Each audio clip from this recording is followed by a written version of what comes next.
Ani waraanni hiikkachuu qaban jedhe. Ani humni Tigraayis jiru, ka Oromiyaas jiru, ka Beenishaangol Gumuuzis jiru, humna Finfinnee jiru wajjin.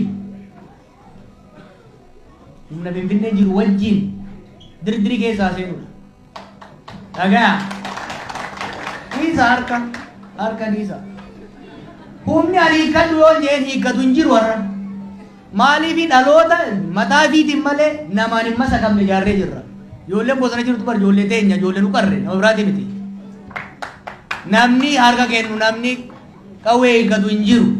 Maaliif hanga wanti dhiibee bosona isa galche sun bakka hin kaanetti hanga rakkoon dhiibbaan roorroon bosona isa galche sun bakka hin kaanetti humni harka kennu hin jiru humni qabu hin jiru. Kuni kana namuu beekuu qaba jechuudha. Nu ka jechaa jirru ankaniin jechaa jiru humna Tigraayinis humna Oromiyaatinis ka Gumuuzinis ka Gaambellaatinis kan hin jehu nagayaaf carraa kennu. Mootummaan immoo ka jennu